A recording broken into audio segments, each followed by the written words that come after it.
Hello everyone, welcome back to another session by K21 Academy. And today's clip is taken from one of our sessions.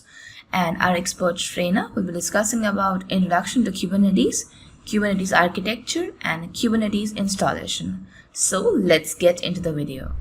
Now, the thing is, because we have a Docker engine, consider that this is a Docker engine.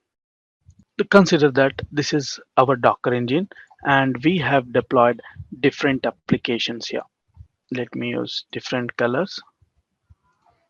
This may be the web server. This may be different application based upon our requirement. We are managing our application inside Docker engine, web server, or else what I will do, let me use the paint.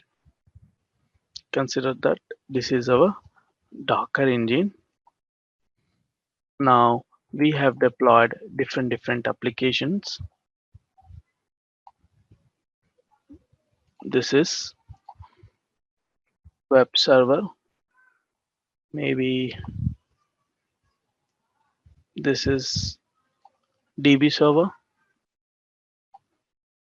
or DB, and like that we have deployed different application, different replicas of our application inside the Docker engine.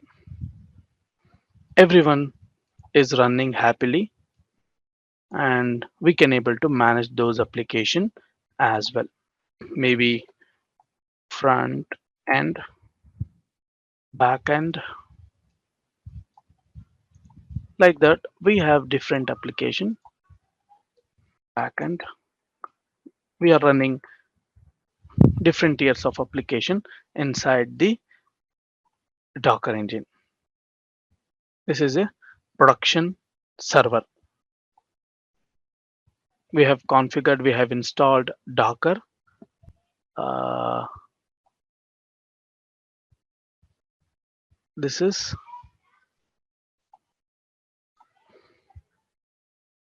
production server. Everyone is happy, they can able to access the application as well. We have configured load balancer, maybe ELB or different load balancer, maybe www.happy.com. Everyone is happy because they can able to deploy application, they can able to containerize their application, and they are running their application very happily because it's a easy process. Once we have our own image, then we can able to spin up n number of our application. Yep, everyone is happy. Now, what do you think? What are the disadvantages with this method? What do you think? If something happened to this server, what will happen to your applications?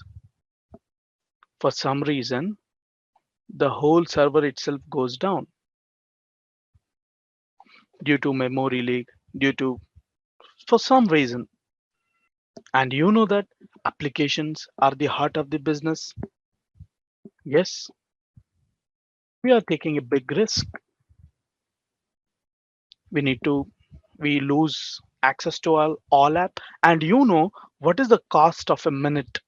If for some reason, if some application goes down, maybe for some reason, consider that Instagram goes down for a minute. What do you think? For some reason, FB goes down. What do you think? What are the loss? Now depends upon the business.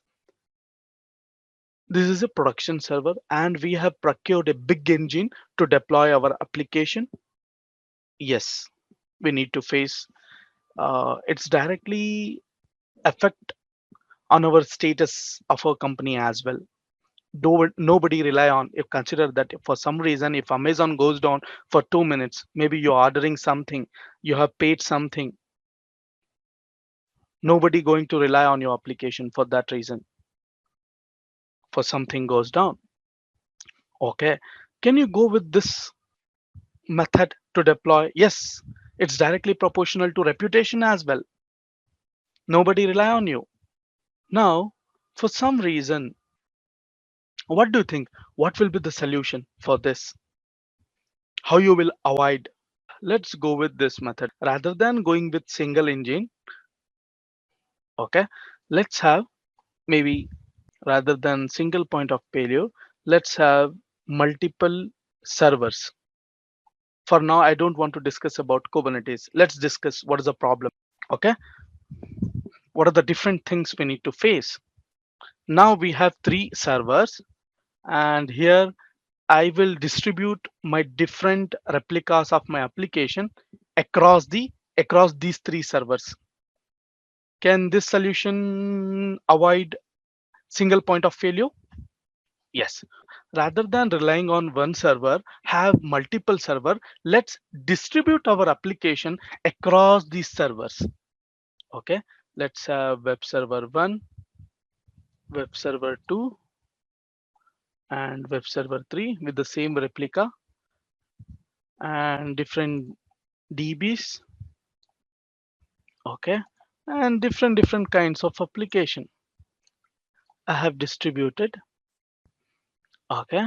Now I will configure a load balancer on every node, and I may have something, maybe networking connectivity for all the nodes. Okay. Now, what do you think? This solution is avoid single point of failure. If something happen to this server, now you can route all the traffic which is coming from to this server. Can I route to this server? Yes. Now I have a solution. We can have multiple instances. I distribute my different replicas of my application on different server. If something happened to one server, I'm going to configure all the traffic to this server. Fine. Now everything is fine till here. Now in your organization, in this case we have three instances. In your organization you may have 100 instances, 100 servers where you have configured different application. The first question is how you will authenticate and authorize. This is my first question. How you are going to authenticate and authorize? Yes, we need to face different problems. We are going to discuss those things one by one. If I distribute my application to avoid single point of failure, centralized LDAP. Okay. How is there any automation to do that? Centralized LDAP.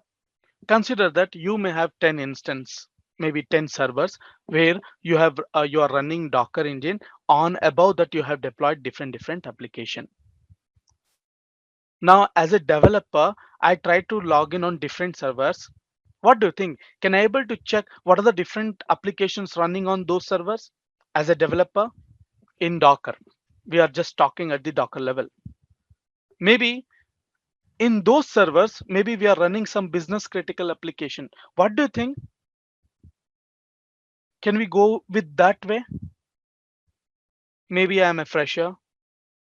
Maybe I don't know. I have something regarding the company. Maybe I can delete Docker container rm-f forcefully all the containers.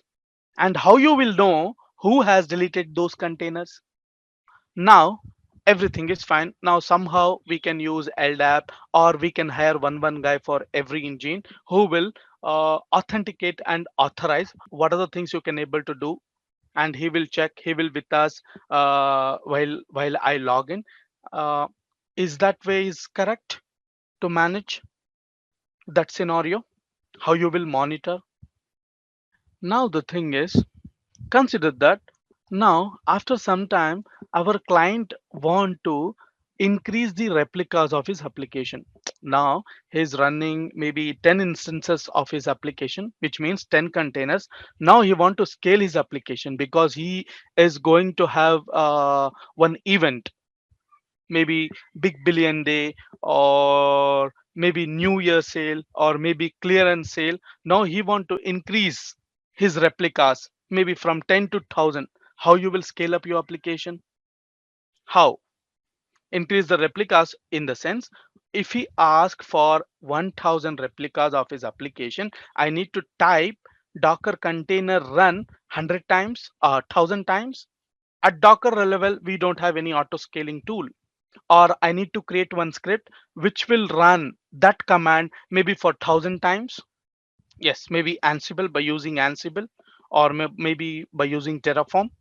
But I need someone in between, maybe some configuration management tool to handle this situation. Now the another question here is, maybe we have multiple instances, multiple servers where docker is running, and we have deployed different application. Maybe for some reason some containers goes down. How you will handle that situation? We don't know. Due to memory leak, due to CPU pressure, how you will handle that situation?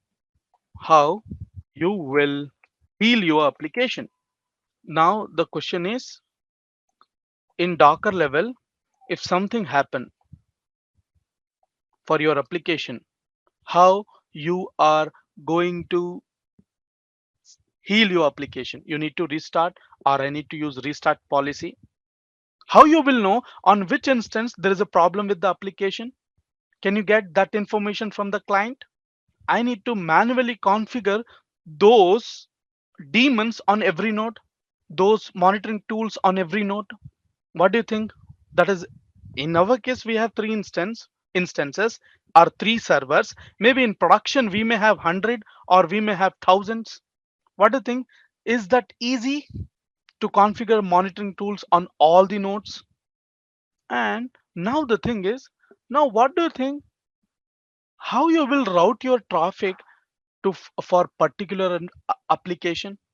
And you know that for some reason, if that application, if that container is deleted, when you restart, when you recreate that application, that may get different IP address. If you configure that IP address at the load balancer level, when it is deleted, and you when you recreate that, it may get different IP address. You know that the containers are in ephemeral in nature. Those are the guys, those are disposable entities. And also load balancers are not cheap. I can't able to configure load balancer on every node. What do you think? Load balancer are cheap? No, they're expensive. For some reason, maybe consider that we may have 100 instances. We have deployed different replicas of our application, different microservices running on different docker engines. Now for some reason some containers goes down, maybe in according to client requirement he need 10 replicas to be running at any point of time. For some reason 5 replicas goes down on different engines, we don't know on which engine. Now what do you think? How you will restart those applications? Now let me tell you the another thing. Now everything is going fine. We have deployed the web server, which is nginx v1 version. Now we got a feed, we received one new feed, maybe v2. How you will roll out your application to newest version without any downtime, because the client has requested with zero downtime? How you will configure blue green deployment here, because you have distributed your application on different instances, maybe 100 instances. How you will delete one by one on every instance, go and delete by using some particular name? Is that now? And the another thing is, consider that maybe your application showing the status is running, the status is up state, but internally some of the processes are down, maybe some of the processes are shut. How you will configure, how you will check your application health? Probe, how you will configure? Is there any solution in the docker? We saw anything regarding how you will configure maybe port or path based or maybe health checks. When you use IP address, you can't able to access that application. But when you go inside the Docker engine, it is showing the running up state. Maybe you have lot of applications there. Can it is possible to check every application? Maybe you know that you may have maybe 100 or 10,000 or lakh containers or million containers are spinning maybe in second, deleting.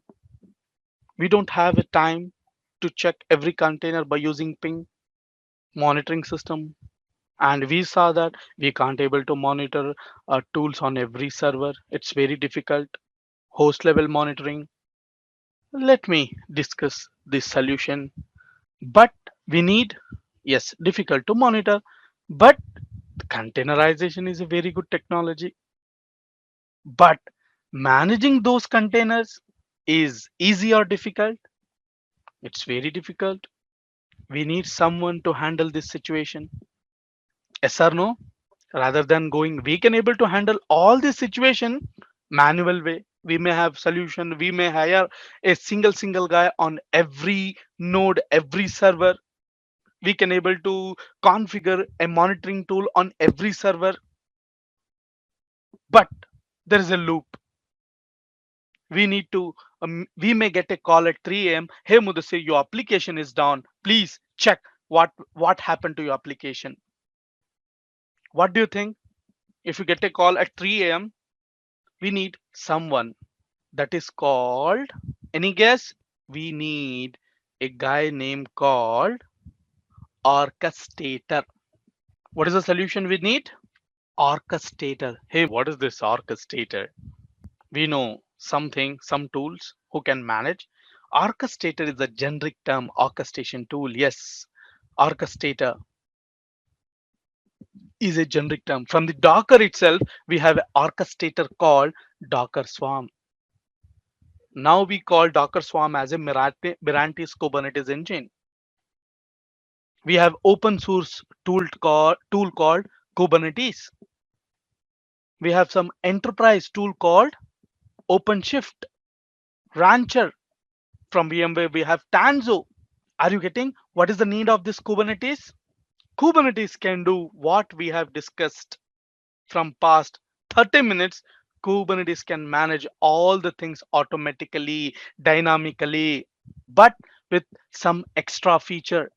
Docker Swarm has limited feature, but it is a solution from the Docker. Now the Docker itself suggests you to go with Kubernetes rather than going with the Swarm because the Kubernetes is an open source guy. Okay, let's discuss about the orchestrator and Kubernetes. Now we have an idea why we need Kubernetes. Now the thing is, now the time is to discuss what is this Kubernetes, what is an orchestrator, how the Kubernetes managing all the things dynamically. Let's discuss about the Kubernetes. Okay, we are going to discuss what is this Kubernetes, why we need Kubernetes, understanding the Kubernetes architecture at high level. What are the different components we have in the Kubernetes? And if you want to work with the Kubernetes, you need to know about the YAML as well. We are going to discuss that part as well. Okay, let's discuss what is this Kubernetes. Kubernetes is an application orchestrator. It orchestrates the containerized microservices application. Okay, what is an orchestrator?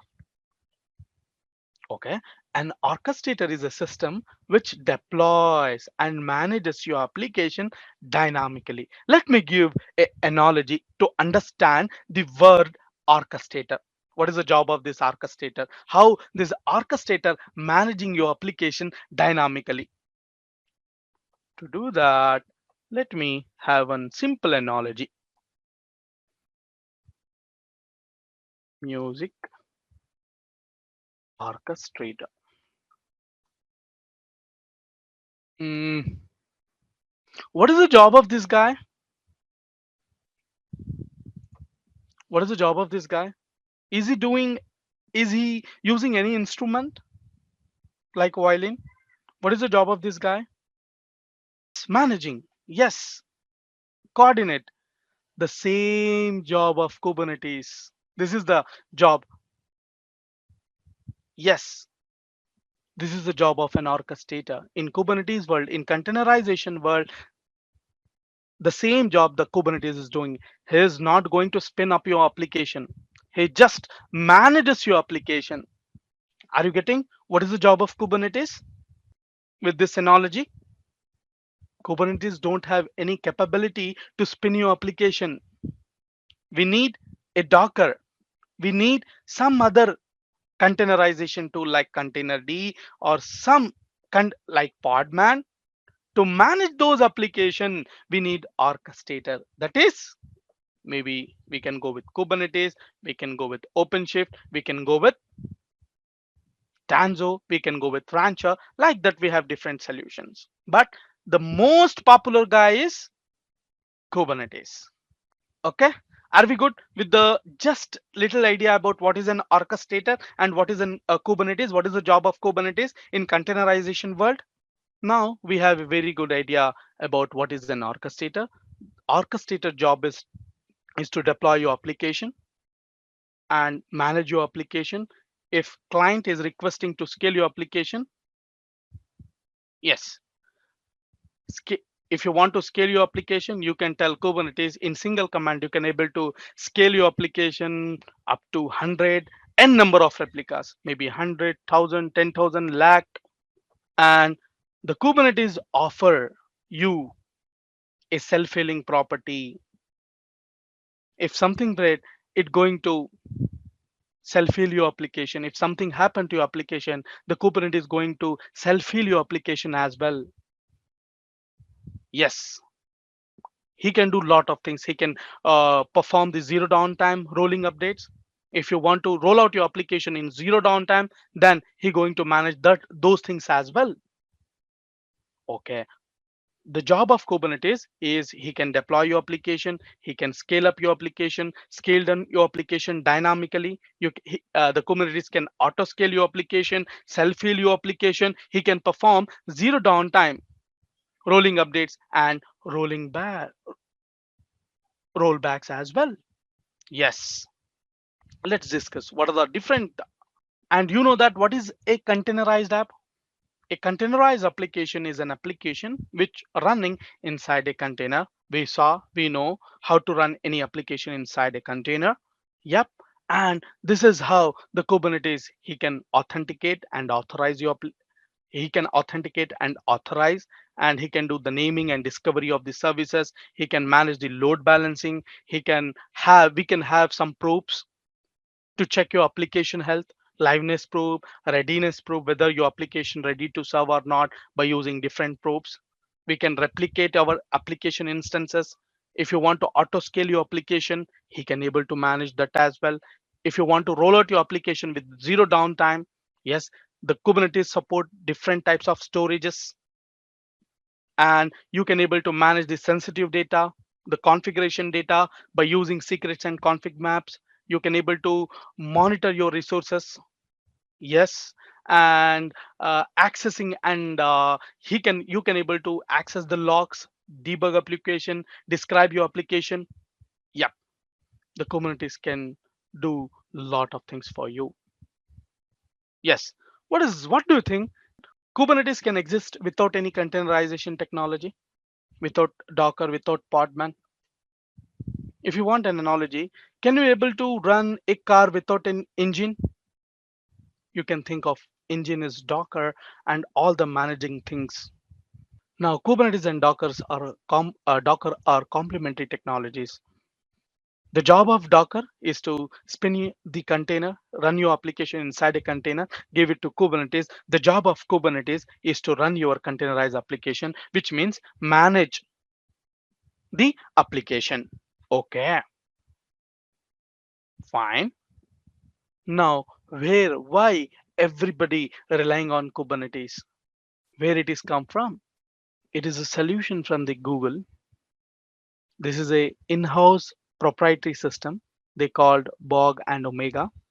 Then they renamed this technology as Kubernetes and donated to CNCF, Cloud Native Computing Foundation, in 2014, and make that technology as open source project. Now, the Kubernetes has become the most important cloud native technology on the planet. Now we have more than 118K contributors to develop this technology. The Kubernetes is very, very dynamic, a cutting edge technology. Okay. Why we call Kubernetes as K8s?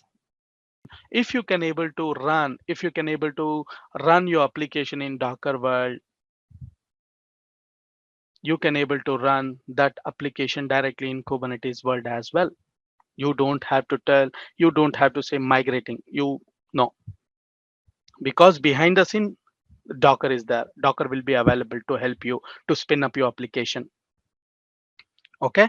The name Kubernetes originate from the Greek, which means the meaning of Kubernetes is helmsman, the person who steers a seafaring ship. Okay. Why we call Kubernetes as K8s? If you see the Kubernetes word, you can able to see there are 10 letters.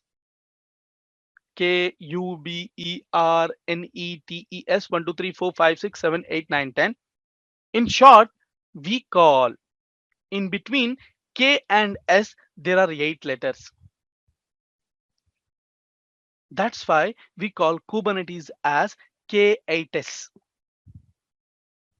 We have 8 letters in between the Kubernetes and K and S. It is a short name. Yes. Now, how you will manage your application by using Kubernetes? The Kubernetes work uh, in the form of cluster. We are going to create a Kubernetes cluster, a bunch of cluster. What is n cluster? What is cluster? You can call a cluster is nothing but a bunch of node, a group of node working together. Yes, a bunch of servers, a bunch of bare metal servers, a bunch of servers which are in private cloud, multi cloud, anyway. Yes. Now the Kubernetes, if you want to work with the Kubernetes, you need to create a Kubernetes cluster. You need to create Kubernetes cluster. In that cluster, one node will act as a master, the other node will work as a worker nodes or minion nodes. We will discuss that part. And Kubernetes is portable. You can able to run this, you can able to create Kubernetes cluster by using physical servers, virtual servers, the public cloud, the private cloud, the hybrid cloud, the multi cloud. Yes. And the Kubernetes provide your application a self-healing property. Now consider that you may have 100 servers. Let me consider that you may have 100 servers, multiple servers. Maybe in our case, we are going to take 10 servers, and we have created uh, 10 node cluster. Okay. Now, for some reason, I rather than talking about Kubernetes, consider that let's assume that we are going with the Docker engine. Now I want to run my application. There is some requirement. This is my the business critical application. I need a premium SSD or premium GPU or some extra requirement to run my application.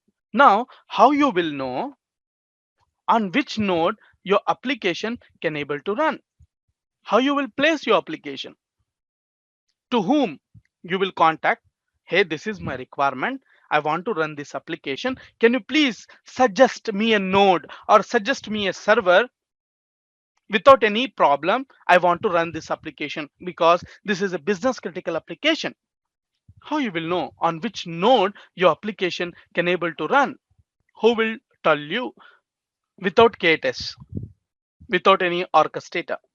How you will manage that situation? You need to write an email to administrator, Linux administrator who is managing all the server. They will check all the resources. what are the requirements you are telling. He will check with every server, and then maybe after 1 week you will get a confirmation that, hey Mudassir, there is a node, eighth node, on which your application can able to run without any interruption. Yes, but I need to wait maybe 1 day or 2 day. What do you think? Is that a good practice? To just to get the information for scheduling, you're waiting for 1 day after creating. But the Kubernetes have some automation who can auto place your application based upon your requirement. That is the meaning of auto placement. Yes, the Kubernetes scheduler going to manage this part. We will discuss maybe when we discuss the components. And it can auto restart your application. If something happen, it automatically restart your application, auto replicate your application based upon the CPU and memory usage. It going to auto scale your application as well. Okay, now how it works to run application in Kubernetes cluster, we need to follow these are the simple patterns. First, you need to containerize your application. You need a image, and then by using that image you need to run a container. In Kubernetes world, we don't call it as container because the Kubernetes don't understand the language of containers. The containers are called as pod here, the pods. Why we are calling as a pods, we will discuss later. How the container will become a pod, we will discuss later. And you need to deploy your application by using, if you want to have self-healing property, scaling property, if you want to roll out your application with zero downtime, then we need to use some controllers. These are the different controllers with different features. We are going to discuss maybe in the future what is this deployment, what is this daemon set, what is this cron job, what is this stateful set. Yes, what is this pod? Now I don't want to discuss this. Okay, let me discuss the Kubernetes architecture first. Okay, if you see how many nodes we have in this cluster, 3 node cluster with one node is acting as a master and another 2 nodes are working as a minions or worker nodes or slaves. If you want to talk with Kubernetes cluster, we are going to use a binary or a tool called kubectl. He's a intermediator between the user and the master node, between the user and the Kubernetes cluster. It's a command line interface, command line tool to interact with the Kubernetes cluster. We interact with the Kubernetes API by using kubectl command. Hey kubectl, please show me the nodes. Hey kubectl, I want to run some application. By using kubectl, you are going to interact with the K8s or Kubernetes cluster. Okay. And what do you think? Can we able to run nodes inside a pod? My question is here. Can you able to run nodes inside a pod? No. Can you able to run pods inside a node? Yes. To understand the relation, somebody usually have a confusion. What is pod? What is node? Node is nothing but a server, a instance, a virtual machine, a EC2 instance, a Azure virtual machine. Okay, where I am going to place my application or I am going to schedule my application. Now, next thing is, this is the, you know that kubectl is a command line tool for creating, deleting, retrieving the Kubernetes resources. You need to have this tool, and then these are the some of the simple commands. By using simple commands, you can able to list the nodes, you can able to describe the nodes, you can get to see the, you can get the different information. Yes, and to interact with the Kubernetes cluster, we need to know a language called YAML. YAML stands for YAML Ain't Markup Language, is a human readable text. Now, every new technology like OpenShift, the software defined networking, the the software defined storage, the OpenStack, OpenShift, everybody at another markup language, yes, or we are going to use this YAML language only because it's very easy. And these are the some of the things you need to know regarding YAML. And you need to have .yml extension when you use when you name it the file, maybe mudassir.yml, maybe the application related to Mudassir. You need to end with .yml. YAML is a case sensitive, and you need to make the indentation. You need to know the concept of indentation, the child, the parent, and child processes, and you need to define those things. If you have a list of members, maybe list of containers, you need to use hyphen. And the YAML usually present in the form of key value, name Mudassir, phone number something, class Kubernetes, like that. And why everybody preferring YAML? Because it's a very convenience. You don't have to sit and learn the YAML language. It's very easy to understand what we are doing in the YAML. Let me show you the things. This is a simple 8-line YAML manifest to create a pod. And can you tell me what is the name of this container? Name of the container. Can you able to understand what I'm doing in this YAML manifest? If you had used maybe XML or maybe different languages, you need to search what is the name. You need to understand that language. Then only you can able to say, Mudassir, what is the name of the container? But by using YAML, just by seeing the YAML manifest, you can able to tell what is the name of the container, what is the name of the image, which image we are using, what we are creating here. That's why we are preferring the Kubernetes prefer to go with YAML. Okay, these are things you need to know. This is just introduction. Next, we are going to discuss about the architecture behind the Kubernetes, how the Kubernetes managing all the things, what are the different components behind the scene working. Okay. Yep. Here we are going to discuss regarding high level components, like what are the different master components we have.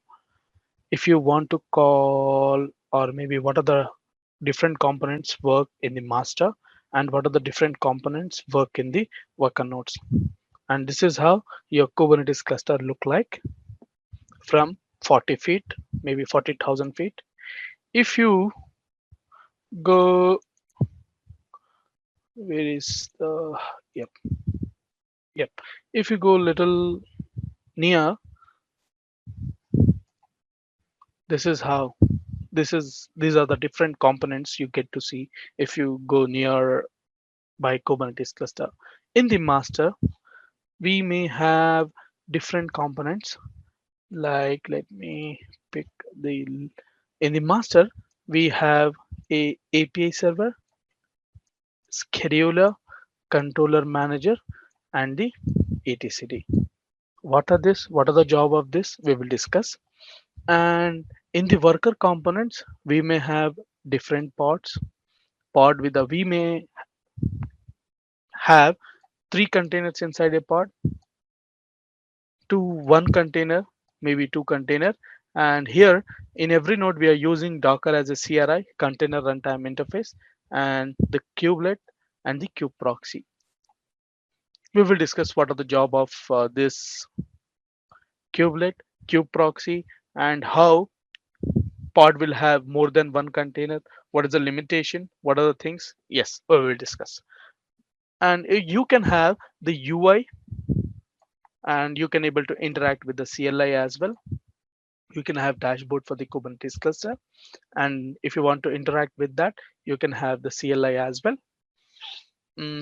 Yes. Now let's discuss what is this kube API server, what is this kube scheduler, what is this kube controller manager, what is this etcd. Okay, the Kubernetes, the kube API server in Kubernetes, the kube API server is like a grand central station of Kubernetes. All the communication between all the components must go through the API server. Every information. Now, he's the guy who is going to manage the authentication and authorization. He will do the request validation. He can do the admission control based upon your role, whether the Mudassir is authorized person or not, whether the Ashok is authorized person or not, whether the Ashok can able to spin the pod or not, whether Ashok can able to deploy the deployment or not, whether Ashok can able to create the service or not. We can able to control different verbs. Who who will going to authenticate that? Who is the job? Cube API server. In simple words, if you ask me, Mudassir, what is the job of this Cube API server? He acts like a watchman to your Kubernetes cluster. He acts like a gatekeeper for your Kubernetes cluster. Every communication should go through this component. Cube API server, the job of Cube API server is a kind of a gatekeeper or watchman or a grand central station. Now, the next component is the Cube scheduler. The job of Cube scheduler, he's the guy who is going to suggest a node or maybe a matching node on which your application can able to run successfully based upon your requirement, based upon your hardware requirement. He's going to on which maybe he's going to check the taints, the toleration, the labels, the node selector, affinity, anti-affinity, lot of things. The ports what you are requested, whether on that node those ports are available or not, everything is taken care by scheduler. He's the guy who is going to suggest a matching node for your application. Okay. And the next component is the kube controller manager. The job of the kube controller manager is he is going to maintain the desired state according to your requirement. Consider that, hey, Kubernetes, you tell Kubernetes, you request Kubernetes cluster, hey Kubernetes, I want to maintain 100 replicas of this application at any point of time. That is called your desired state. Then the in Kubernetes, the Kubernetes request, hey kube controller manager, we have a requirement to maintain 100 replicas at any point of time. Then kube controller manager manage that state, the desired state. Every second there is a loop running. What is the desired state? 100. What is the current state? 100. Everything is fine. What is the desired state? What is the current state? Everything is fine.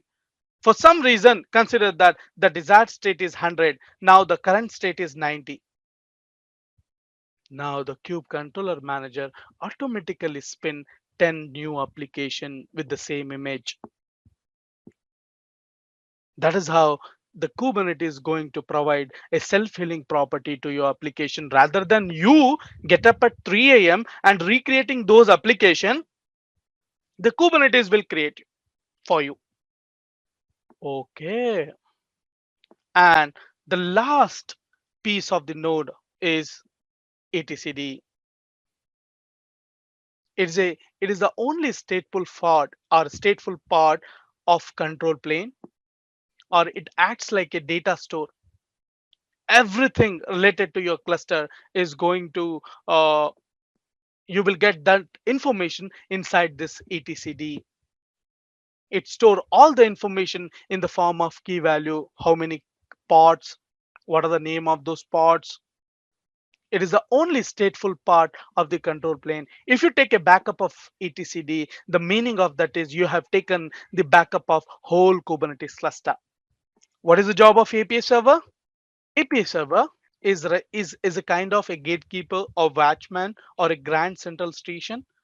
Everything, every communication which is happening inside the cluster is must go through the API server.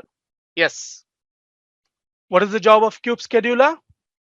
The job of kube scheduler is to give the information regarding the node or regarding the server on which your application run without any interruption, without any problem. Now, what is the job of this kube controller manager?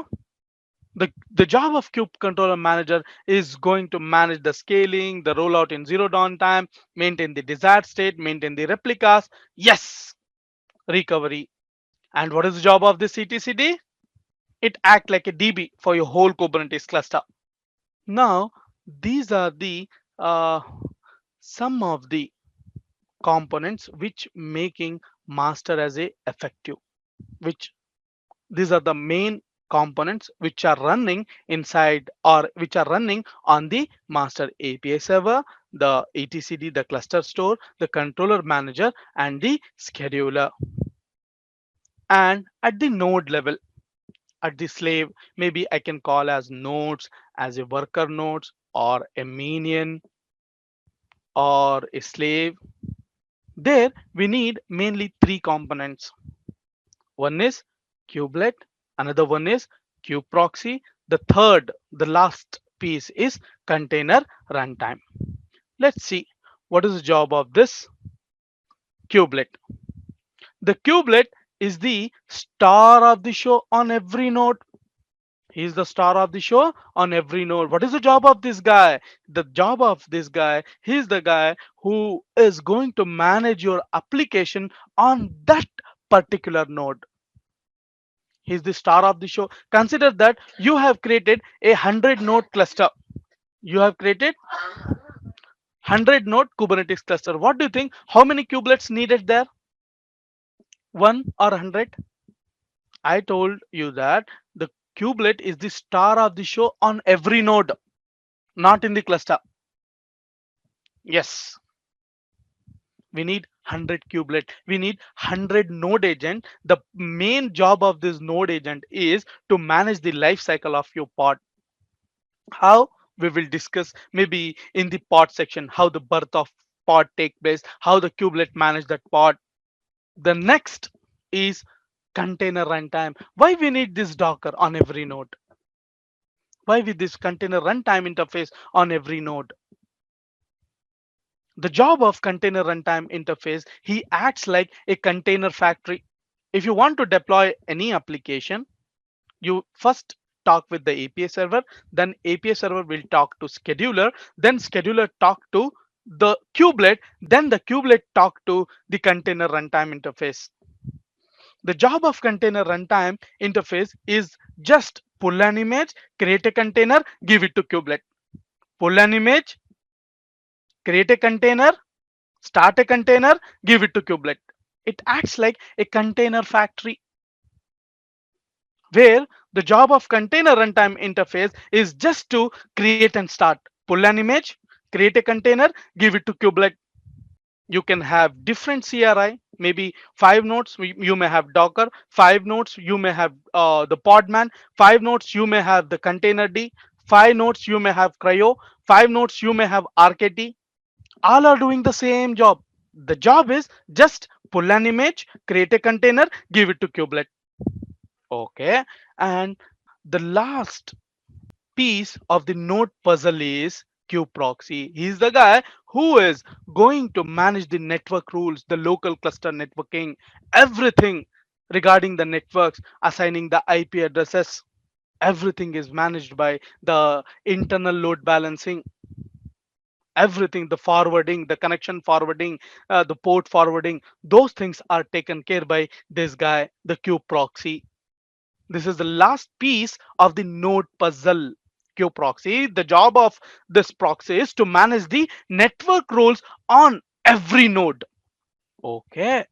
This is how your Kubernetes cluster look like. This is how your Kubernetes developer will interact with the API server. API will interact with the kubelet to deploy your application. And if you want to access, you directly connect to kube proxy. And the kube proxy is the guy who will forward the route or the forward the traffic to specific application. Now, these are the components we need to know in the Kubernetes. Yep. Now, the next part is how to install this Kubernetes. Okay.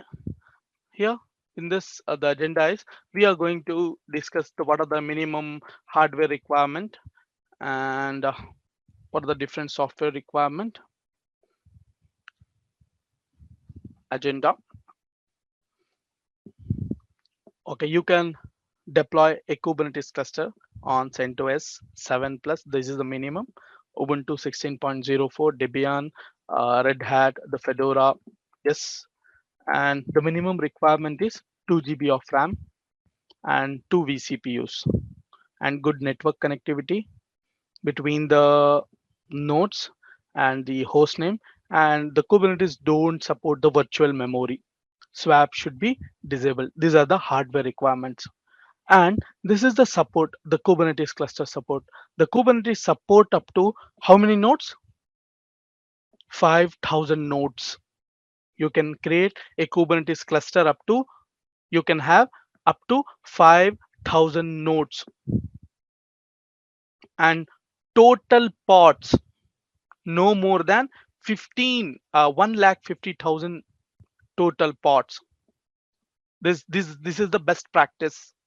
You can have more than 5,000, you can have 6,000 as well, but they are recommending no more than 5,000 nodes, no more than 1,50,000 total pods, and then no more than 3 lakh containers. You may have more than one container inside a pod.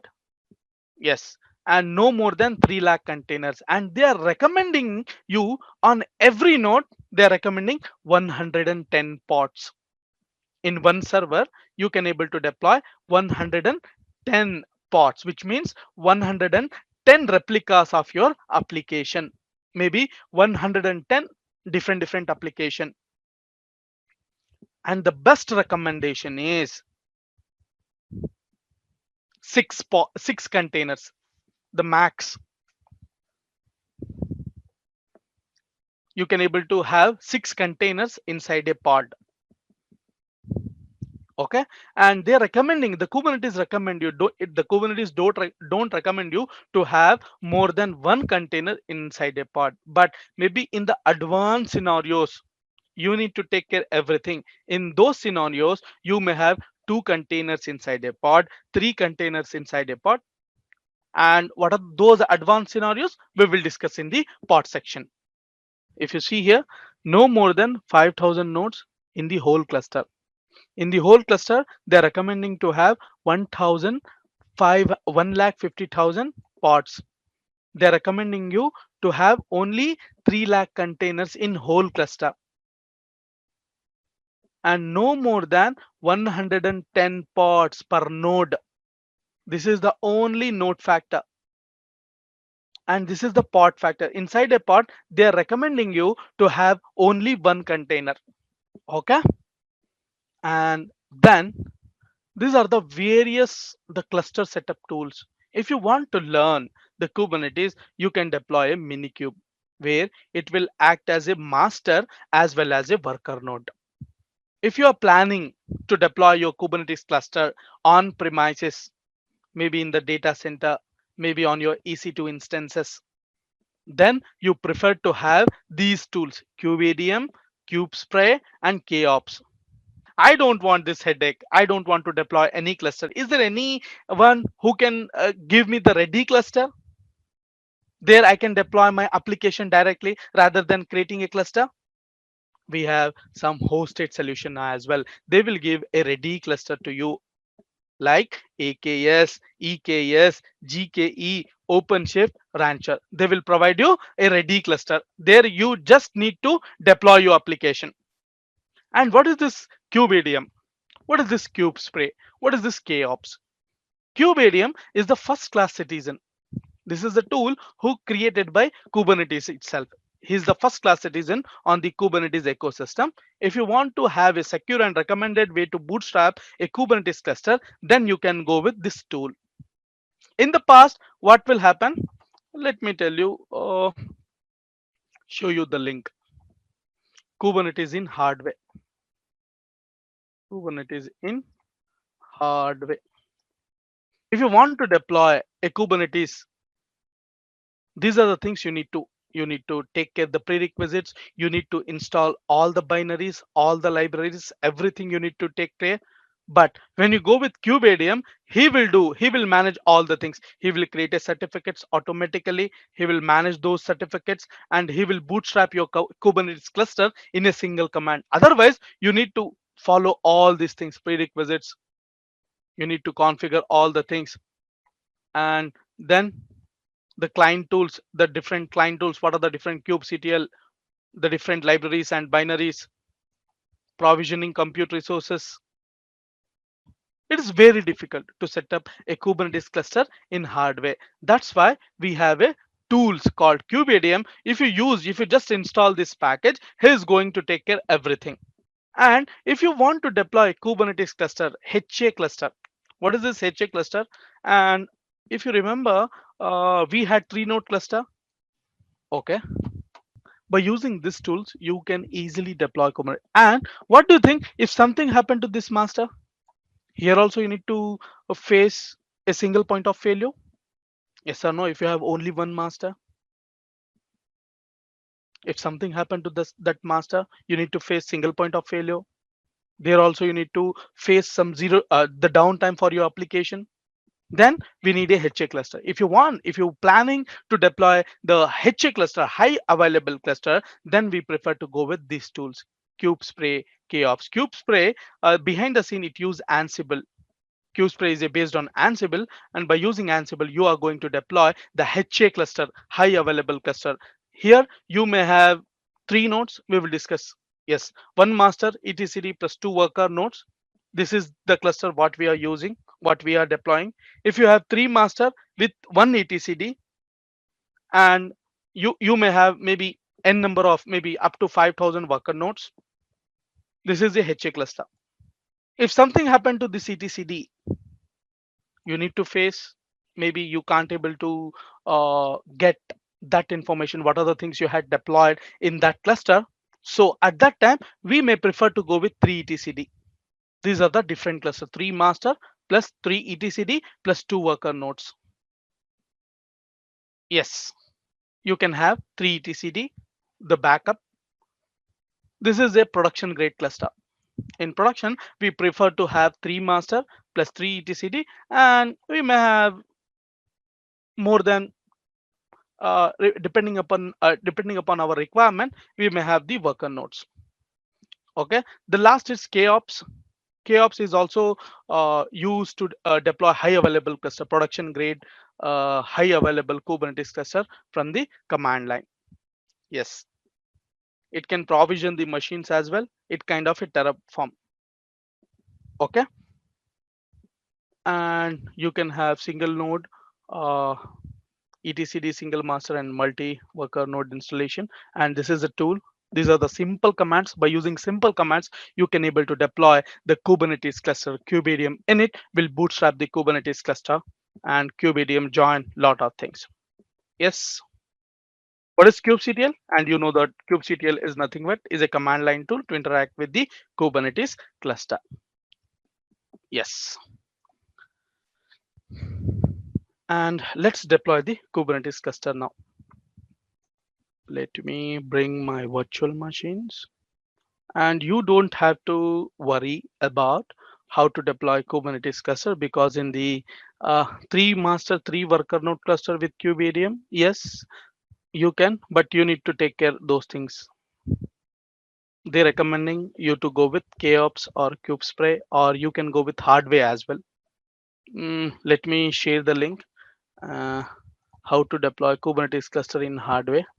Here you will understand everything regarding what are the different things we needed to. Yes, I have shared that link in the chat box. Please go through that.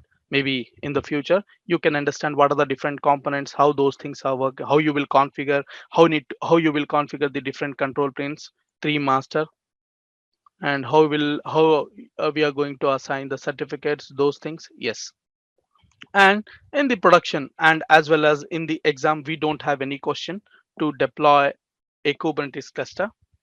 And uh, you have a very good video as well to deploy Kubernetes cluster. We get a video by using which you There we specifying how to create the virtual machine, how to deploy a Kubernetes cluster in EC2 instance, in Azure virtual machine.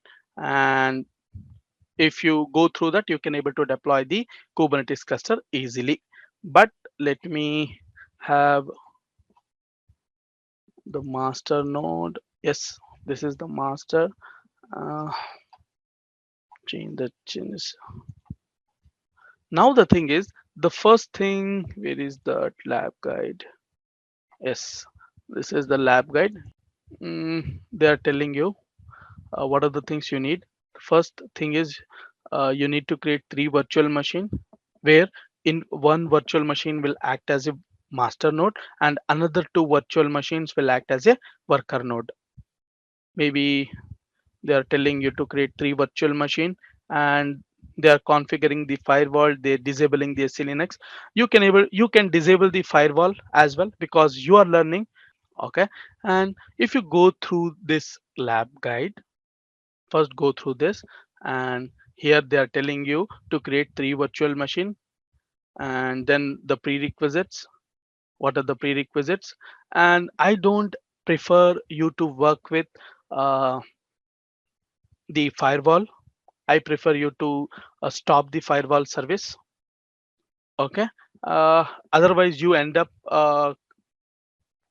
configuring the ports for your application. I want you to have the luxury of deploying any application on any port.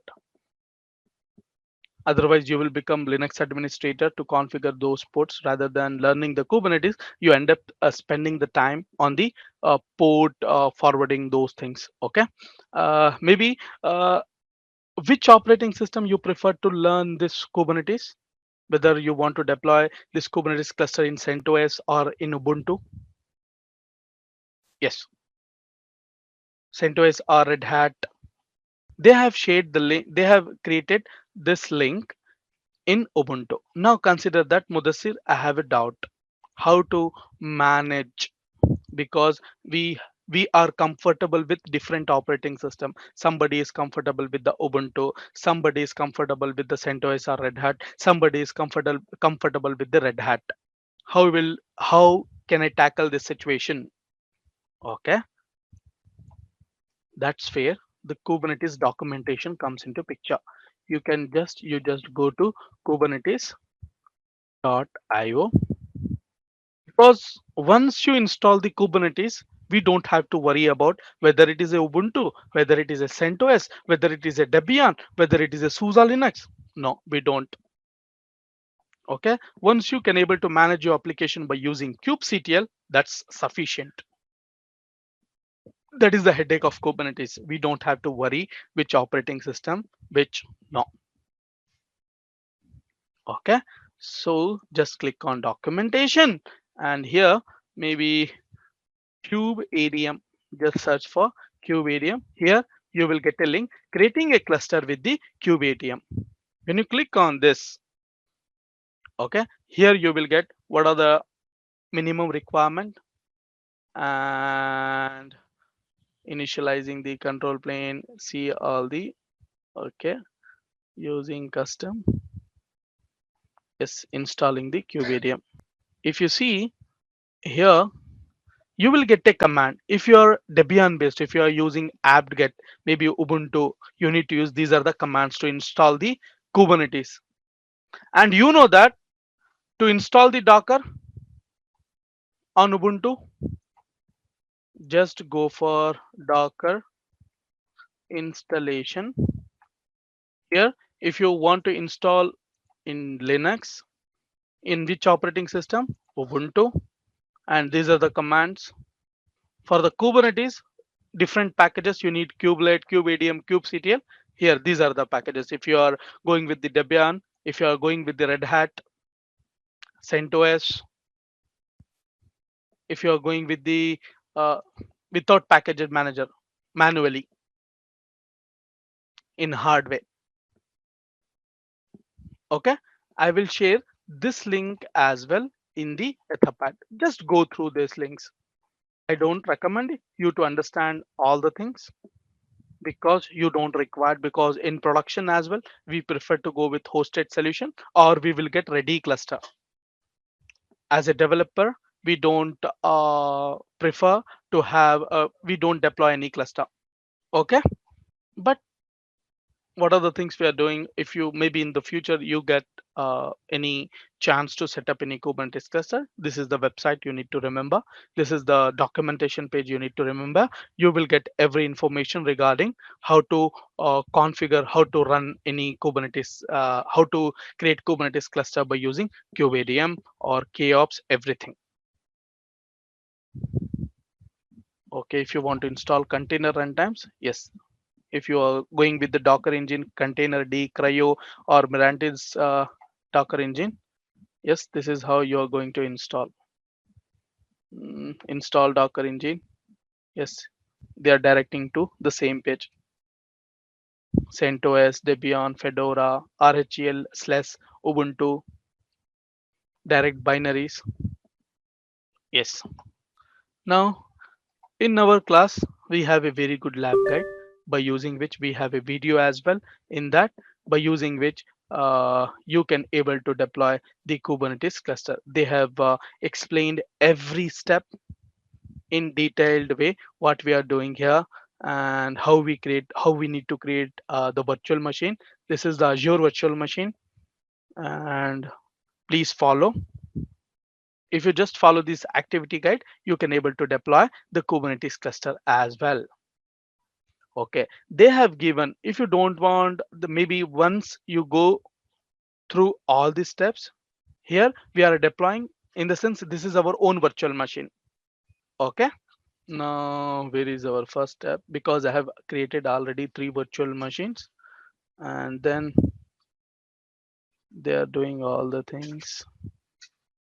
Yep, this is a very big guide. Maybe you have 1 week to configure all these things. Yes, they are going with the containerd as a container runtime interface. Okay, and they have given the notepad as well. If you just maybe when you copy those things from the Microsoft or PDF version, you will get maybe some special characters. To avoid those things, they have given the notepad as well. Where is that notepad? These are the simple commands by using which you can able to deploy the Kubernetes cluster. I'm going to use this only. Parallelly, I'm going to explain the concept. Okay, the first thing we are going to do here is, this is notepad. I may paste these commands, the theory lab Kubernetes module 1. Fine. We are going to add 2 network things. Let me add modrobe overlay, because these are some Linux stuff. Is it here? Yes. Once we're done with, these are the some of the prerequisites you need to do all these things on every node. Then we are going to add the Docker repo from where we are going to download the containerd.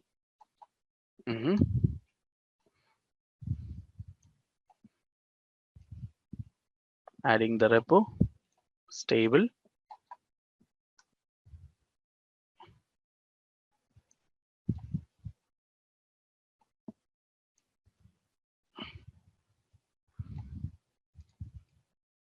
apt update, and then here we are just installing the containerd. We are configuring the containerd.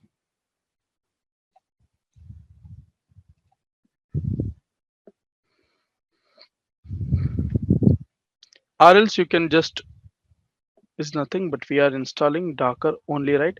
No, the containerd is a CRI that will act like a containerd, but it is present. We are just using the repo. We are just not installing the Docker. If you see here, apt install -y containerd.io. Containerd as well. That is also open source technology, CRI, like a Docker. And systemctl enable. Then container D, the status is fine. It is running. Now we are configuring, we are installing some of the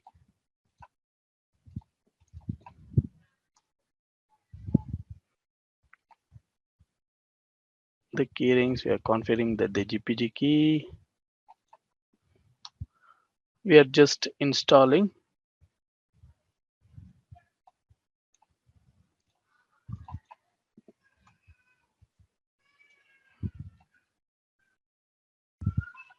we are just the version is 24. We are installing, just declaring as environment variable. Okay, I'm going to install now. We are going to install the kubectl, kubelet, and kubedium packages.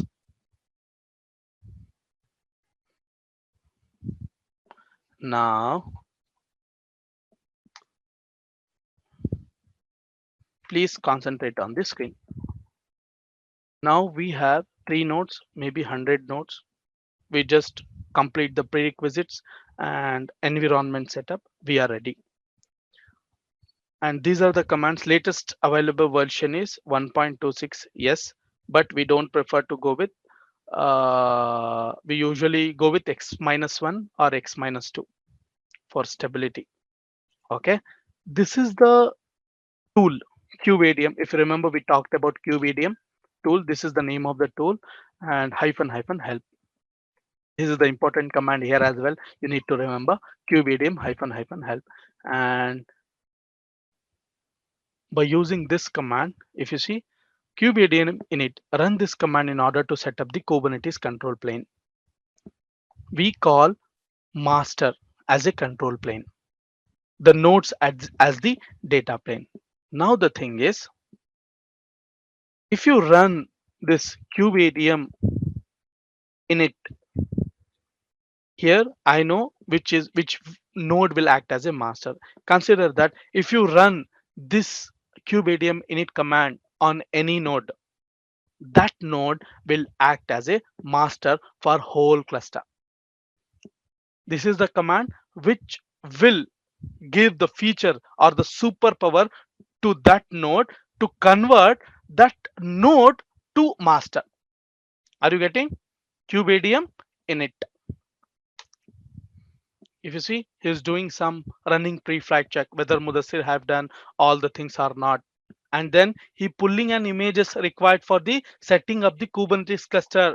Whole Kubernetes cluster is containerized. All the components are running as a containers. Remember this thing. Okay, he's doing all the things. Otherwise, I have to do all the things manually. It will be the pure headache. Nobody prefer you to go with the hardware. We prefer to go with these tools. If you see, I got the output. What is the output we can get to see here? If you see, your Kubernetes control plane has initialized successfully. Okay. And if you want to start to use this Kubernetes cluster, we usually have one config file. That is the file the kubeAPI server look for. Yes, we need internet. And then these are the commands. You need to just follow the instruction from here only. These are the commands you need to execute. And then if you see, you should now deploy a pod network to the cluster. What is this pod network? If you remember, if you want a communication between the pods which are running on different nodes, can you able to achieve by using bridge network or host network or none network? Because here as well, everything is containers.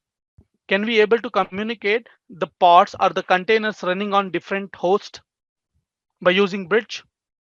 No, that's where we have different solution. We need to install a network called overlay. Overlay network. Yes, we need to use overlay network. And this is the link. And these are the different solutions what we have in the Kubernetes to give the networking capability for your application which are running on different hosts. These are the different solutions.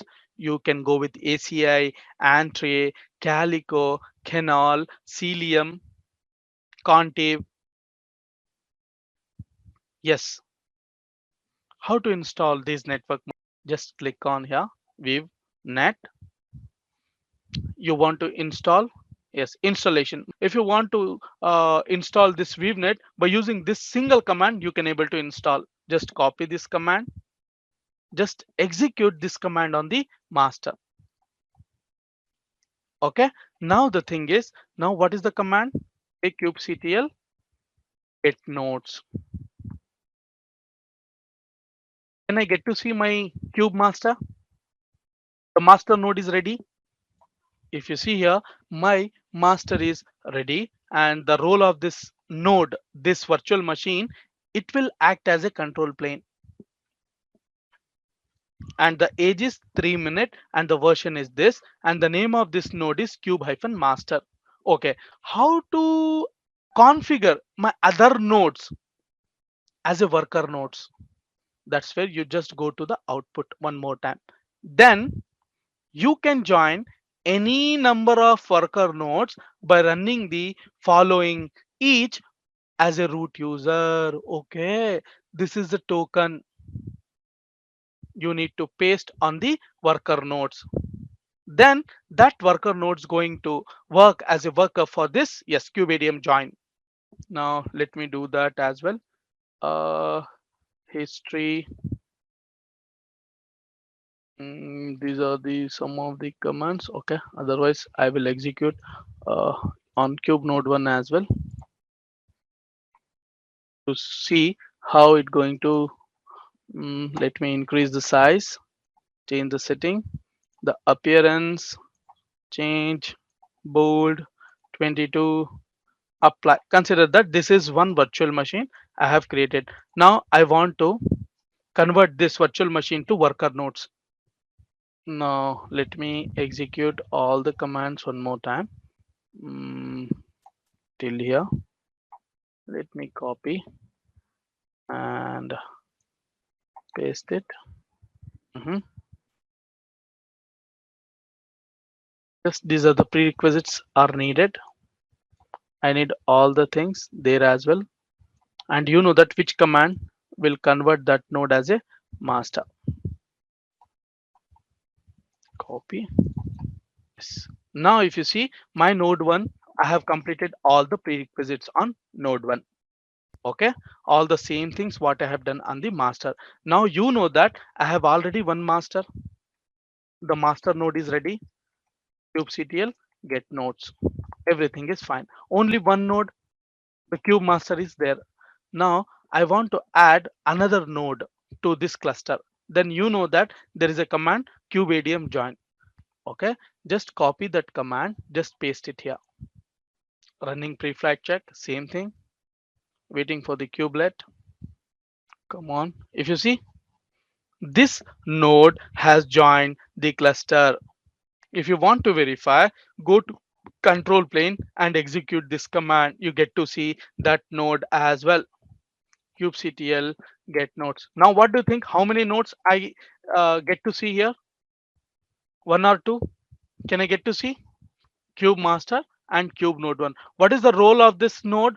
What is the role of this virtual machine cube node 1? Worker, or we call the another name of worker is just a node.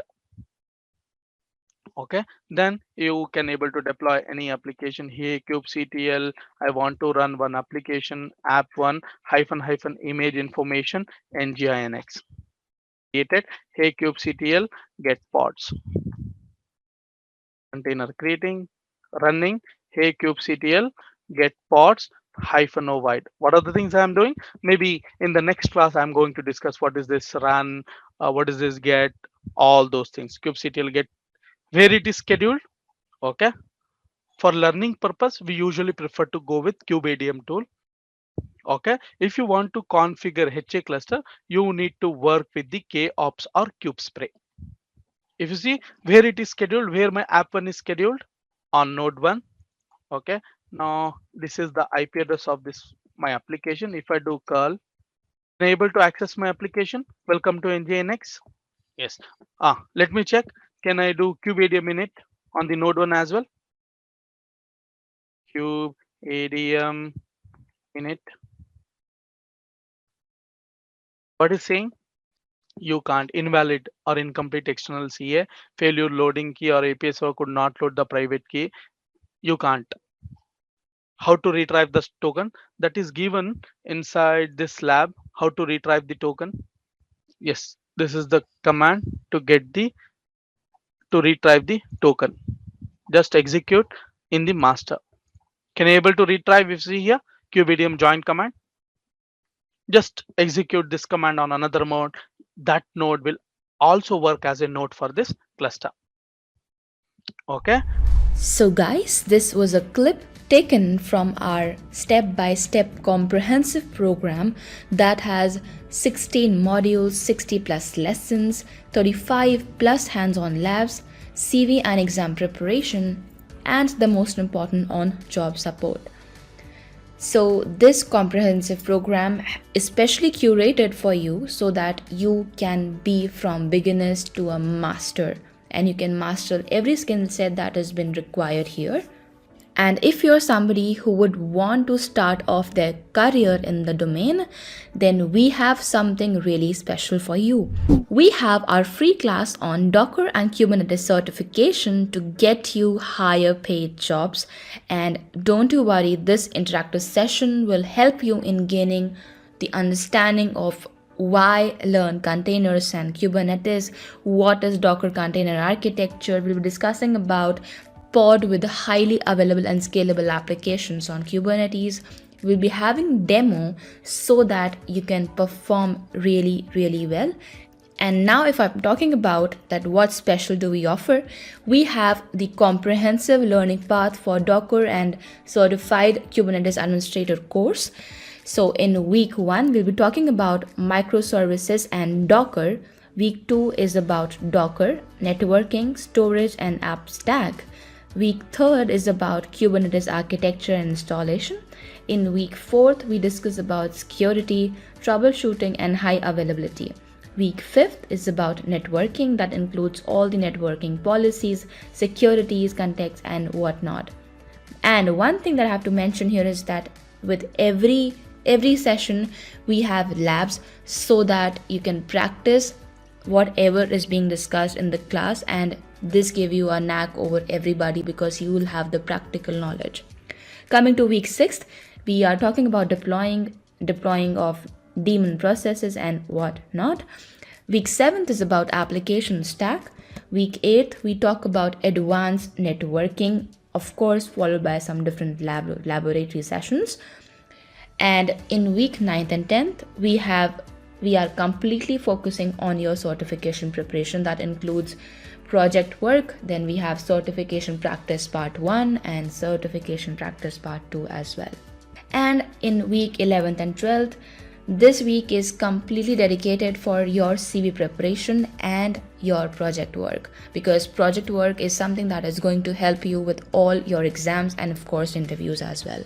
And now talking about the hands-on labs, and as you can see on the screen, we have almost every topic covered. So with every topic, you'll have a fine-grained understanding of whatever topics we are covering, and each topic you can have a practical knowledge that is going to help you in your examination and of course in your jobs. We also have sample exam papers in PDF format.